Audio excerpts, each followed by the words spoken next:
There we go. Yes. Pop one open. I've already got mine Damn right. ready to go. Piss off, Pritchard. What's going What's on, up? everybody?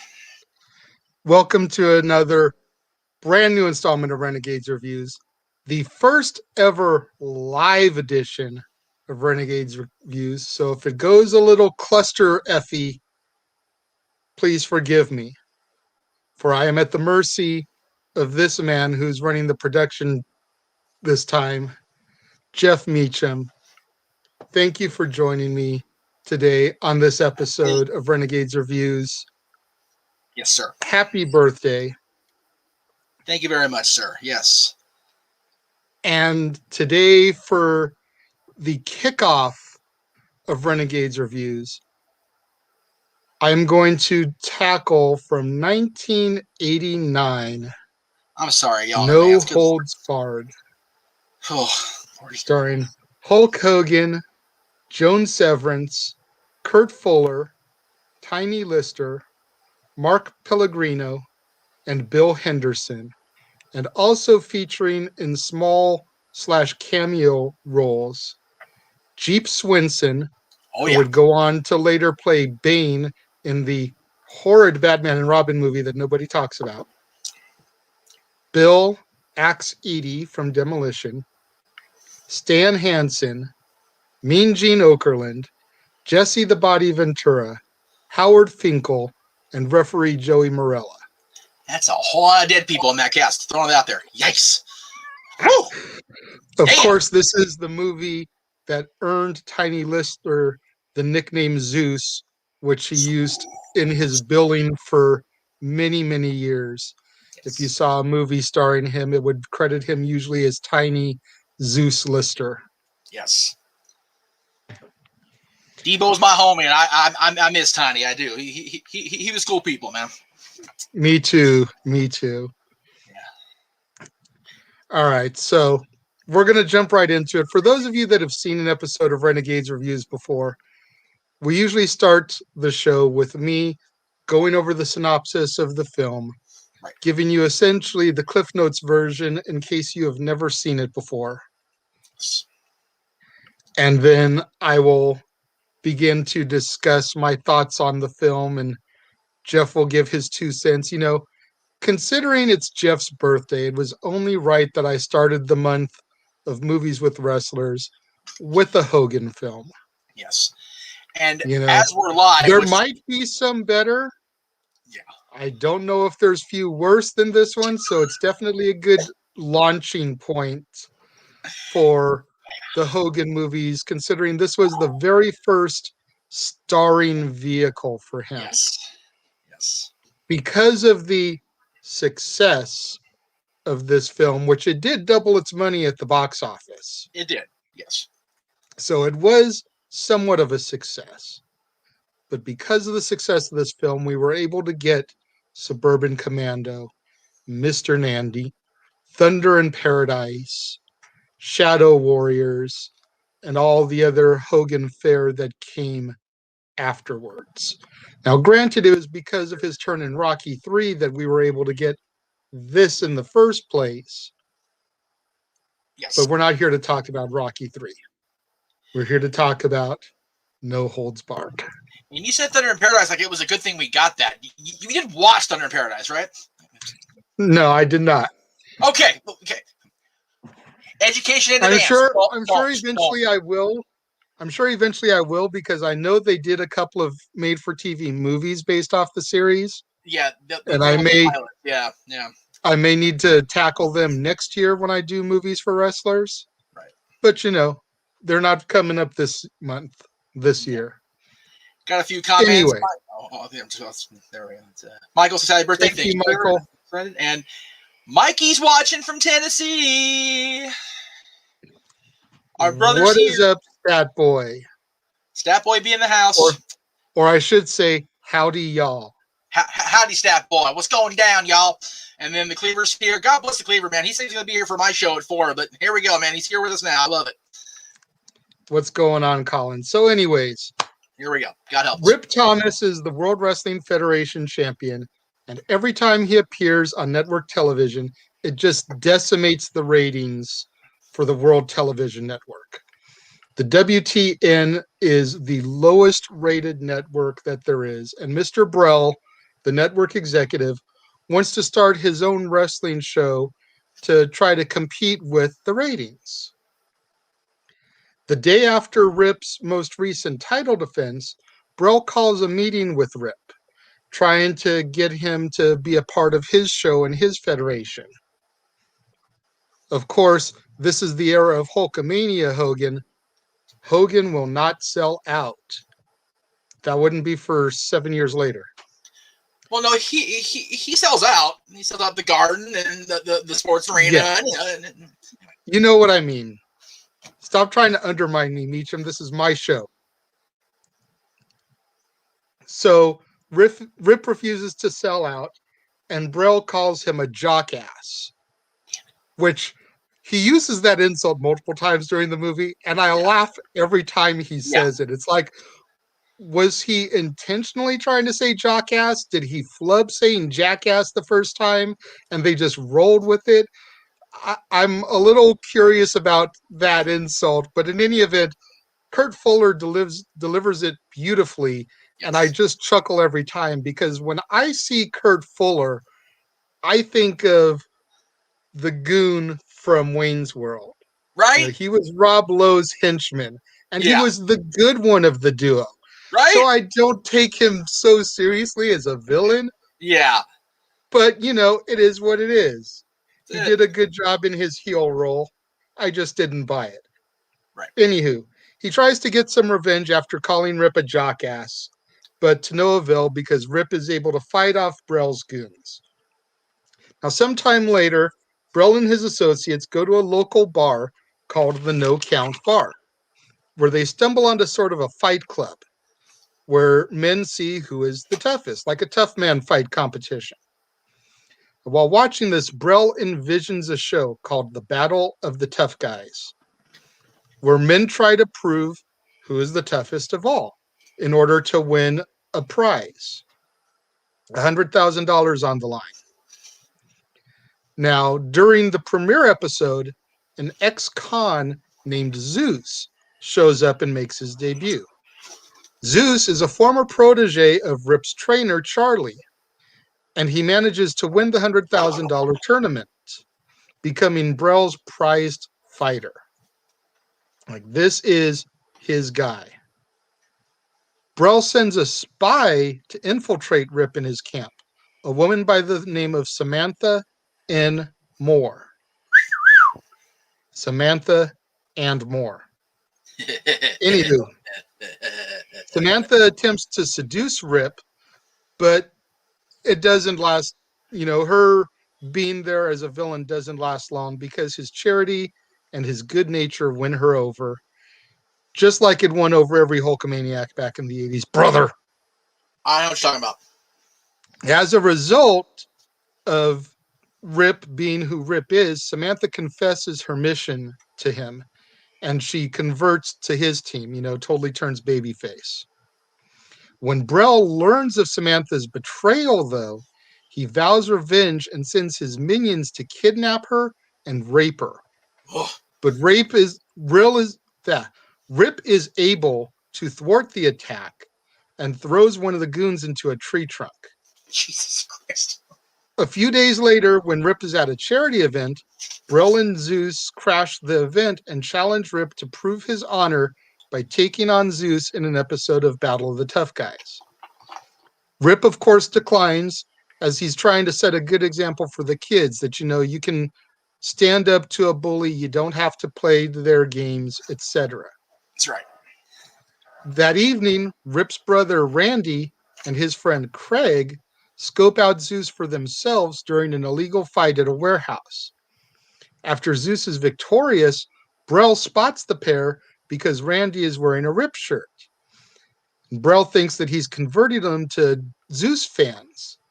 However, Craig, being the idiot best friend, divulges the fact that Randy is Rip's brother, and there's no way that they're now Zeus fans. They're true Ripomaniacs, brother. Brother. Well, once Brel hears this information, Zeus attacks the duo. Randy attempts to defend himself, but Zeus is too strong and brutally beats him, which lands him into the hospital. Heartbroken about what has happened to his brother, Rip channels his rage and accepts the challenge to face Zeus. On the evening of the fight, Brel orders Samantha to be kidnapped. He then pays Rip a visit and tries to get Rip to throw the fight, telling him to go down in 10 minutes in order to save Samantha. The fight begins, and Zeus has the upper hand from the get-go, pummeling Rip and even attempting to kill him by running a steel post through his chest. Jesus Christ. Samantha is able to sneak out of the room she's being held in, but Brel's goons chase her down. Charlie and Craig come in and defeat the goons, save Samantha, which gives Rip a second wind. You know, he begins to hulk up at this point once he sees that she's safe. As he turns the tide of the fight onto Zeus, the two men destroy the ring. Yeah. They then begin to fight up the stands as Brel watches from the control room, shouting orders at Zeus and taunting Rip. Rip is able to defeat Zeus by knocking him off of a catwalk through the ring, which causes him to lose the match, declaring Rip the champion. Brel, frustrated by the turn of events, begins to destroy the electrical equipment in the control room. As Rip begins to go after Brel, Brel backs away, and he ends up backing right into the exposed live wires and electrocutes himself to death. With their adversaries defeated, Rip, Randy, Samantha, and the rest of the gang celebrate Rip's victory.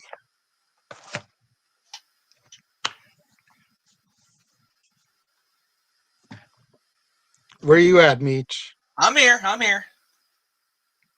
You're not going to come in? Oh, there we go. We had to get the Hulkamania thing going. You said Hogan wouldn't sell out, brother, so I'm selling out right now. All right. Okay. So before we get too deep into this. Okay. I knew going in that this was not excellent acting. This was not one of Hogan's better movies, if there is such a thing. Yeah, okay. Hogan didn't know best here. I try to go into these movies with an open mind. As I've said on a couple of the episodes that have already been canned that'll air tomorrow and the following days. Right.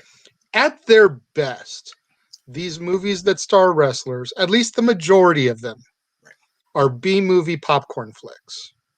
Yes. At their worst, they are D-movies, Mystery Science Theater 3000 style flicks.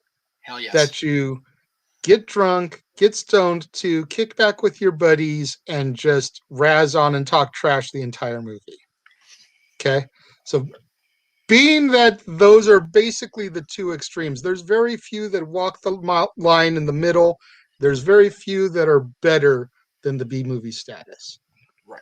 So let's keep an open mind as far as that goes as we do discuss this film. Okay. All right. Considering it was Hogan's first starring vehicle. Right. I didn't think Hulk did horribly with what he was given. Not at all. He exuded his Hulkamania charisma. He did. Which was the point. Right. The movie was successful enough that it led to a real on-screen WWF feud with Zeus coming in. Right. Correct me if I'm wrong, Professor, but wasn't it Hogan and Beefcake versus Savage and Zeus? Yes. So we can thank Tony Lister for the elevation of Brutus Beefcake to main event status. Thanks, Tom. Appreciate that, brother. For about 2 matches. And then he went back to the mid-card where he belonged. Well, no, to be fair, he actually went into a parasite. He got his face destroyed in a parasite accident, so, you know. But, you know, the movie was successful enough that it carried into a real, for as real as wrestling is, you know, WWF angle. Right. Like I said at the beginning of the movie, it did double its budget, so it was successful on some levels. It did that. Kurt Fuller, had I not seen Wayne's World and stuff first, and this is my Right. first introduction to him, maybe I would be a little bit more impressed at his heel work. But I'm so used to seeing him as a goofball or a babyface type character that trying to see him as the heel just didn't work for me. Right. Joan Severance, I thought, did a good job as Samantha. Oh man, she's smoking hot. Anyway, Tiny Lister, cannot say enough good things about Tiny.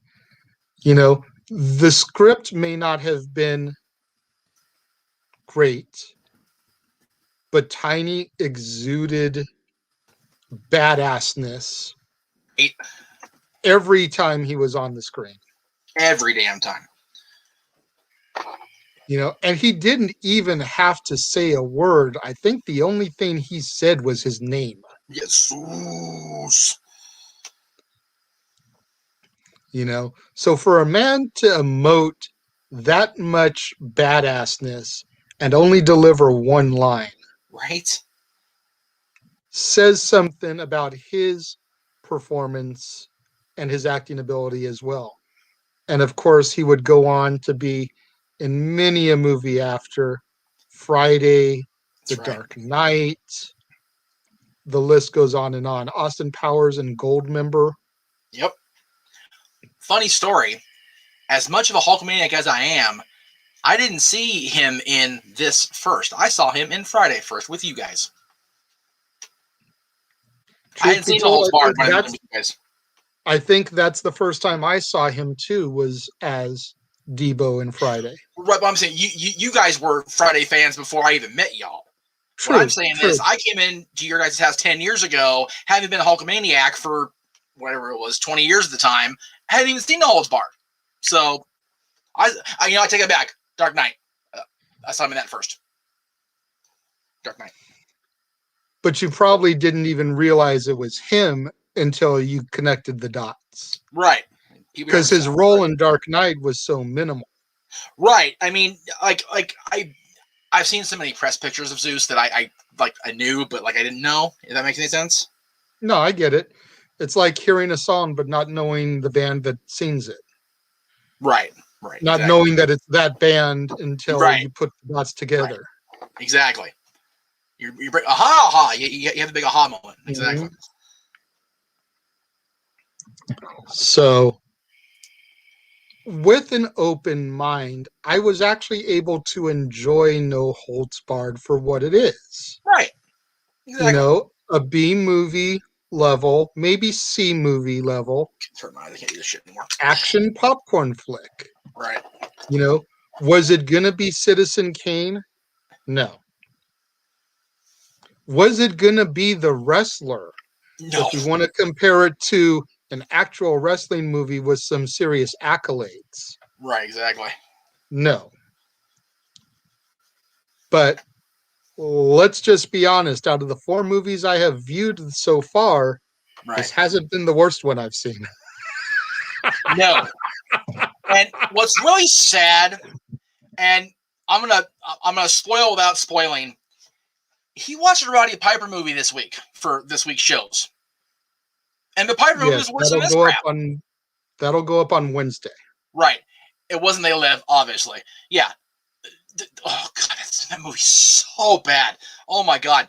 I don't know if I can watch the damn review of it just because I know I'm gonna have flashbacks. For Christ. Okay. So first of all, I have to call you out because you totally glazed over the whole Rip tears the goons apart scene with the car. He drags that poor driver out. That guy is soiled through, man. What's that smell? Turkey. And Hulk just totally is like, Dookie. I fell the frick out. I'm on the floor in convulsions. The fact that Hulk Hogan angrily said the word Dookie, and I'm like, all right, shit, I give up. Fuck, I'm done. That's it. I was already gone right there. That was ridiculous. It was so funny. See, I wanted to try to give No Holds Barred the benefit of the doubt and not leave people with the lasting memory of No Holds Barred equals shit joke. Yeah, it's just it's just yeah. I mean, that scene is a meme, like because Hulk's got the big angry face and everything. But I didn't know what he said. I forgot. I swear, Jay, I'm like trying not to fall out of my chair watching it this morning. Like, oh my god, dude, oh my god. Yeah, I might glaze over one bit. Joan Severance, like, I did some research of her modeling career and acting. Woo, man, oh man. Like, the minute she walked into the scene, I'm like, oh man, it's no wonder Linda was wondering about cheating all the years. Oh wait, Joan Severance is gorgeous, and I think she still is. I remember I haven't seen her in a while, but man, in the '80s, you'd be hard pressed to find a more like complete model. Like, I mean, perfect face, perfect eyes. Just she's gorgeous. She was perfectly suited for this because you could see her as totally being a hired gun trying to seduce Rip, and then completely fall for it because she's got them doughy eyes on her, so she sees the good. It's like, oh, jeez, it's so cliche, but it works. It does. It totally works for this type of movie. Yeah, I had also forgotten that Brell was in Wayne's World until you said it a few minutes ago. I went, oh, that's right. So I was able to go into it, being able to dislike the prick. So there you go. It was good. Mikey, don't remind me on the air. PM me. God damn, with the comments about the audio. Jesus. Every week with you guys. Of course, you know, Zeus is just awesome. You know, he had such a look. He's had a look to him. He had a look his entire career. The freaking, you know, he is the forerunner to the Shawn Michaels googly eye. Like, I think he taught Shawn over the course of his time in wrestling how to do the googly eye. Because, man, woo, Tiny had that going for him the whole time. You wrong for that, Granddad. You wrong for that. I don't give a damn. I'm on my network today. It's my birthday. I don't care. So anyway, so he was an amazing, imposing force. I loved Stan Hansen being the drunken like brawl fighter because that's really who Stan was. I'm just saying, like, this is the same guy that when he refused to bring the AWA title back to Vern, he ran it over with his pickup truck and then mailed it back to him. Stan legitimately did that. Just saying. And then I had completely no knowledge that the wrestler facing Rip in the opening scene was Bill Eadie. I had no idea that was him because I've only seen Bill Eadie with the face paint and the spikes as Demolition. Didn't know. So to see that, I was like, whoa. And then once I knew and I saw his face, I'm like, okay, got it. Like I could not see it now, right? Yeah, see, so, like when I was researching this film and looking at the cast list before I even started to watch it, right, and see who all else was in it, I saw the name Bill Eadie, and I'm like, this name sounds familiar to me. Yeah. Why does this name sound familiar to me? Right. And then I hovered over it with the mouse. Boom, picture of him as Axe, and I was like, right. That's why. Yeah, I mean, so Bill has... I knew going in that it was Axe. Okay. But, you know. Yeah. Bill has such a distinctive facial structure. Like it doesn't matter if he's got a mask on. Like, you know it's Bill Eadie. Like, he's right there. Kind of rough scene. Like I said, Joey Morella, Howard, Gene Okerlund, all those guys, because, like, they're not here no more. It was like, ooh, right there. And Tiny, of course, is gone too. But, you know, this movie's 32 years old, so, you know, that's what it is, guys. Yeah. I enjoyed it. And again, I'm not trying to be biased Hulkamaniac guy. For what it is, it's fun. And that's the whole thing. Like, Vince and Hulk weren't out to, you know, go win, you know, every Oscar in the category. Like, it wasn't going to happen. And they knew that going in.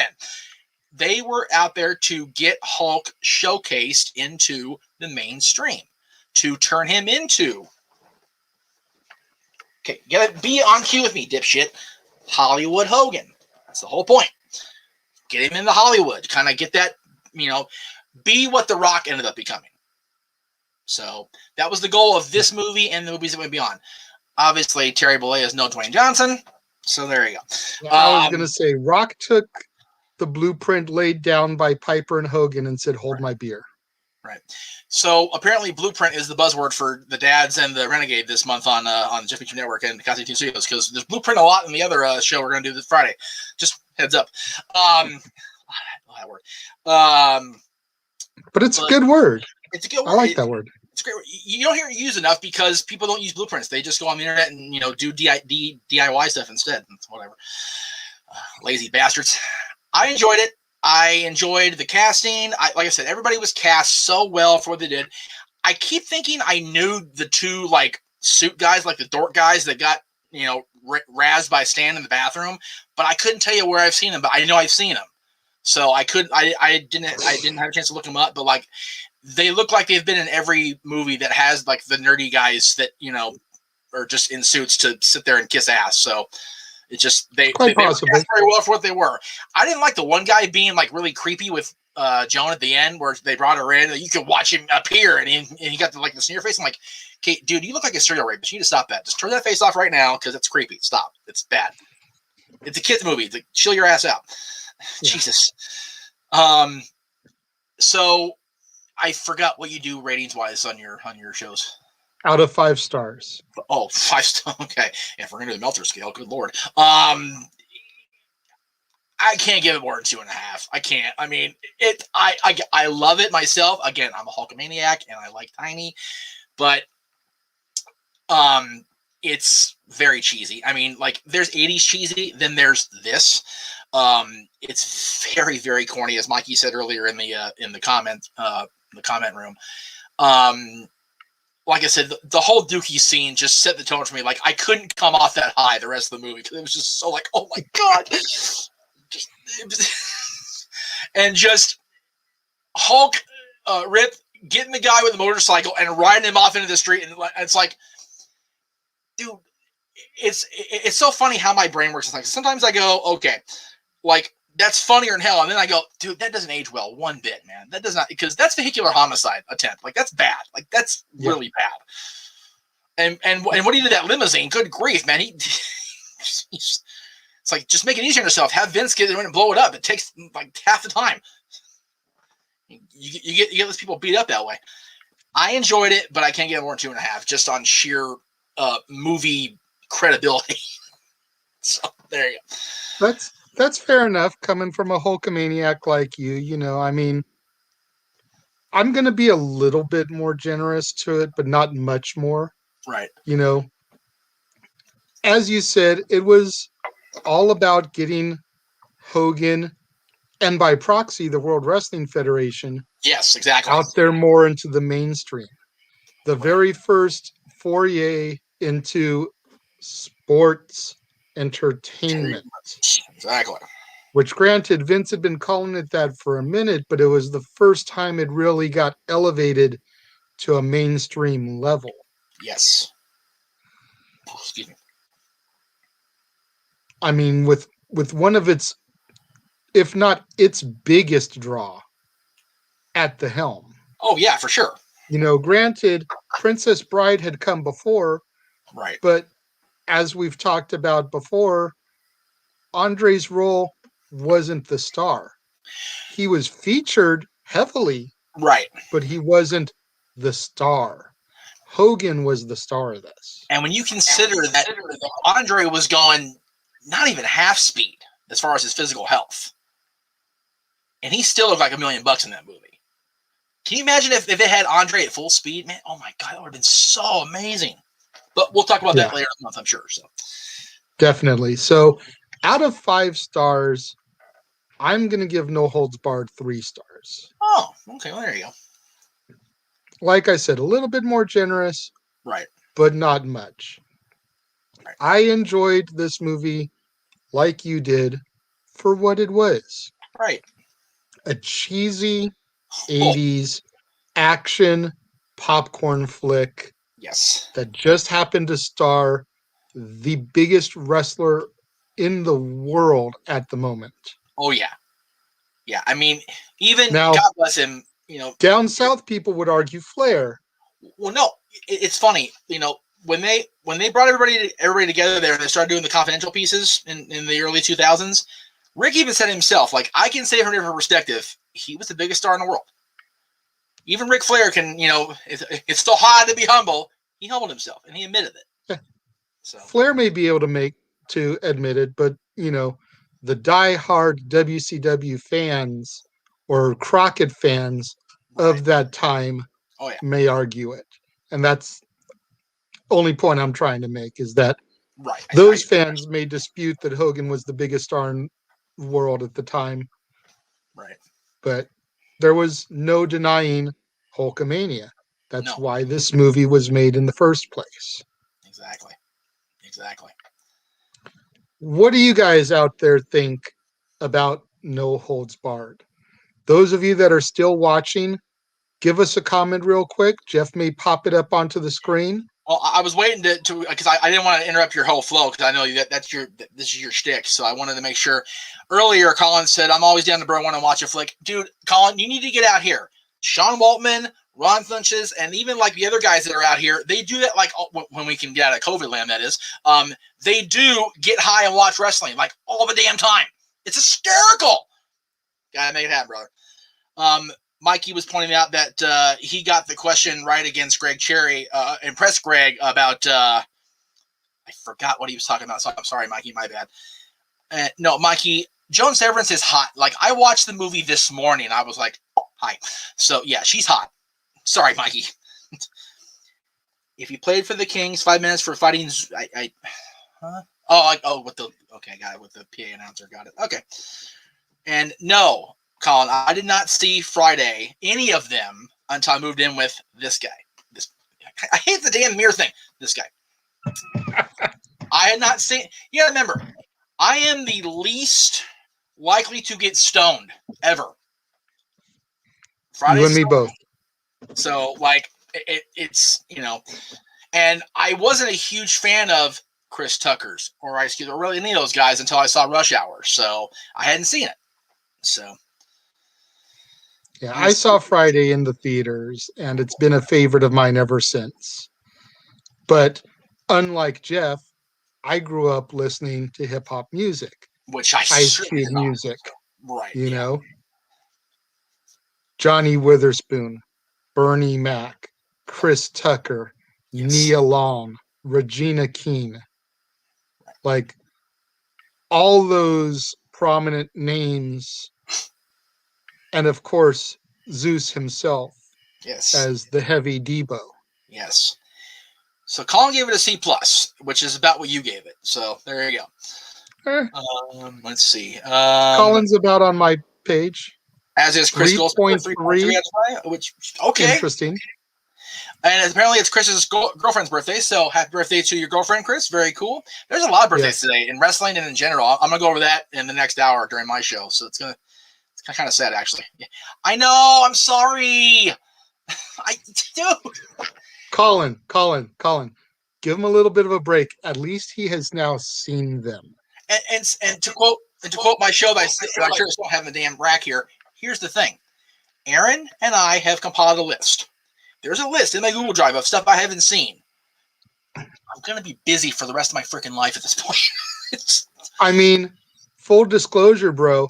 I hadn't seen this start to finish until I watched it to review it.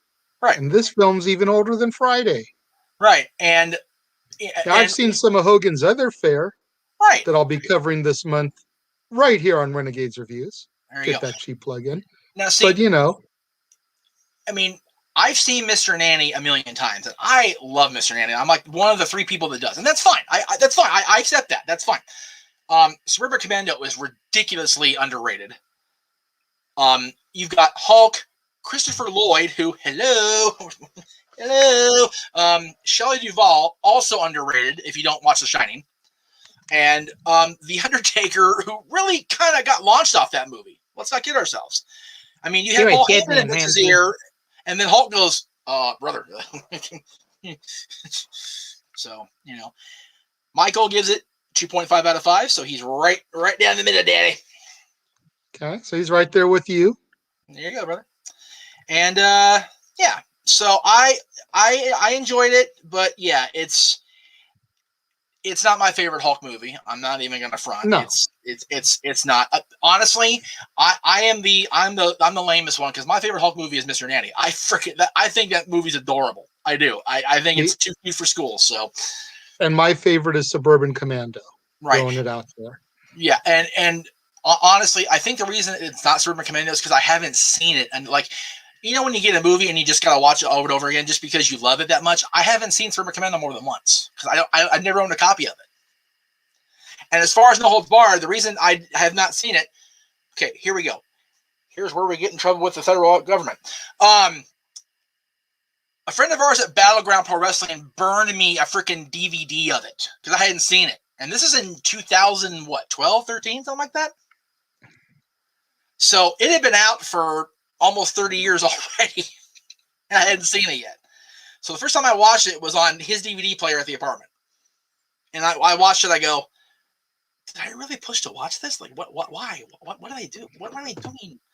What is But if I remember correctly, that copy also had the matches afterwards. Which as bonus features. Freaking crime that shit's not on the network. What are you doing, Vince?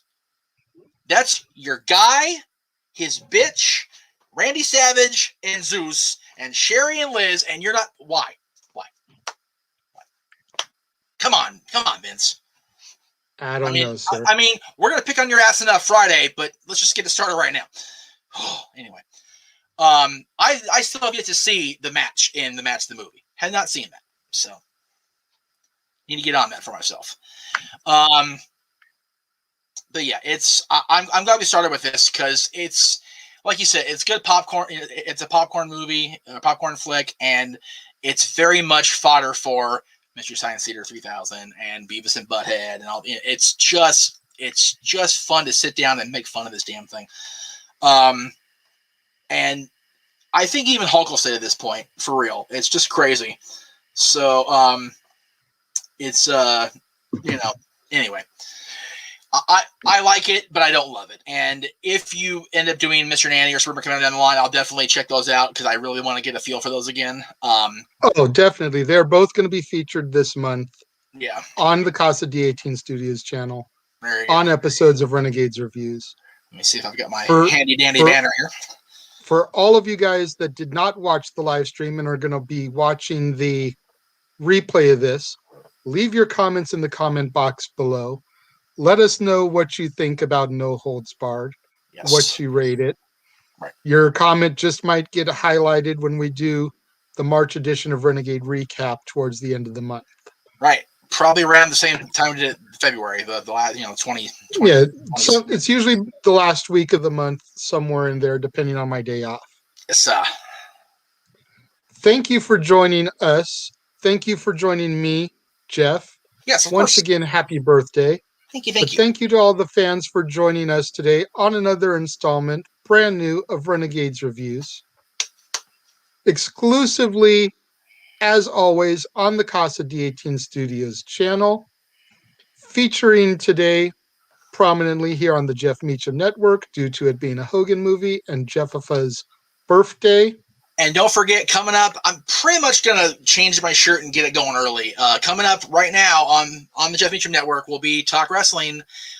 It's not going to be Talk Wrestling this week because it's my birthday. It's going to be Ask Meach any damn thing. So y'all ask me what you want. There you go. Make sure you tune in tomorrow. Yes. Over on the Casa D18 Studios channel for all new episode of Renegades Reviews when I will be covering from 2015 Stormageddon. Starring John Hennigan, a.k.a. Johnny Nitro, a.k.a. John Morrison, a.k.a. the guy that's too cool for school and has to go slow-mo during his entrance. A.k.a. Johnny Impact, Johnny Mundo, Johnny... So make sure you check me out tomorrow, 3 o'clock p.m. Pacific, 6 Eastern, on the Casa D18 Studios channel, just like I am every day of the week. Thank you for joining me. Thank you for joining us. And until tomorrow, when I cover Stormageddon, I will see you guys next time.